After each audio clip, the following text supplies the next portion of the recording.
ఇప్పుడు ఎట్లయినా సరే చంద్రబాబు నాయుడు దగ్గరకు చేర్చుకోవాలని చెప్పి పెద్ద ఎత్తున ప్రభుత్వ యంత్రాంగాన్ని కూడా ప్రక్షాళన చేయడం, అదేవిధంగా వాళ్ళందరూ కాన్సన్ట్రేట్ చేయడం, ఏది ఏమైనా సరే దక్షిణాదిలో సీట్లు పెంచుకోవాలనే ఉద్దేశంతో వాళ్ళు ఇక్కడ ప్రయత్నం చేస్తూ ఉన్నారు.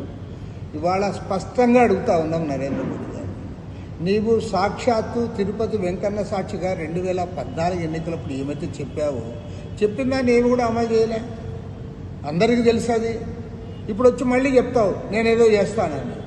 పోలవరం నువ్వు 10 ఏళ్లలో చేయలేదు, ఇప్పుడు 2 ఏళ్లలో పూర్తి చేస్తానంటావు. అది జాతీయ ప్రాజెక్టు కదా. నీకు హూ ప్రివెంటెడ్ యూ? నీకు ఎవరు అడ్డం వచ్చారు? నీవు దానికి నిధులు కేటాయించకుండా, నిర్వాసితుల సమస్యలు పరిష్కారం చేయకుండా, వాళ్ళకి ఇవ్వాల్సిన డబ్బు ఇవ్వకుండా, ఇవాళ మళ్ళీ మాకు అధికారం ఇవ్వండి, మళ్ళీ 2 ఏళ్లలో మేము పూర్తి చేస్తామని చెప్తాం. నీ ఉండగా కాదని మేమంటాం. అదేవిధంగా రాష్ట్రానికి ప్రత్యేక హోదా నీకు ఇవ్వడం చేత కాదు కాబట్టి ఇండియా కూటమి అధికారంలోకి వచ్చి రాహుల్ గాంధీ ప్రైమ్ మినిస్టర్ అయితే ఖచ్చితంగా రాష్ట్రానికి ప్రత్యేక హోదా ఇస్తామని కాంగ్రెస్ పార్టీ చెప్పింది. కాబట్టి ఎన్డీఏ కూటమిని బీజేపీని ఓడించాలని మేము కోరుతున్నాం. కాబట్టి ఇవాళ రాష్ట్ర ప్రజలు ఇప్పటికే మైనారిటీ సోదరులందరూ కూడా, క్రిస్టియన్ మైనారిటీలు, ముస్లిం మైనారిటీలు అందరూ కూడా ఒక నిర్ణయానికి వచ్చారు.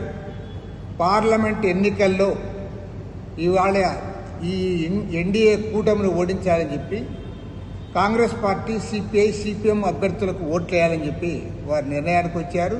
ఇవాళ గుంటూరు పార్లమెంట్ సెగ్మెంట్లో లక్షలాది మంది మైనారిటీ సోదరులు మన అభ్యర్థిత్వాన్ని జంగాల అజయ్ కుమార్ గారికి ఓటు వేయడానికి వారందరూ కూడా ముందుకు వస్తూ ఉన్నారు. అదేవిధంగా రైతు సోదరులు, ఎందుకంటే అమరావతి పోరాటం ఇక్కడే జరిగింది.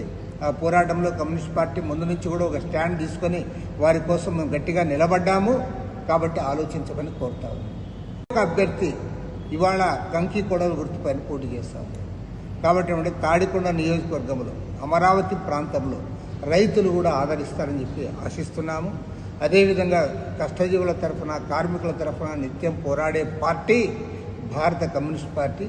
ఈ పార్టీని బలపరచడం ద్వారా రాబోయే రోజుల్లో ఈ రాష్ట్రాన్ని, దేశాన్ని కాపాడుకోవడానికి మాకు మరింత శక్తిని ఇవ్వాలని చెప్పి కూడా ఈ సందర్భంగా కోరుతా ఉన్నాం.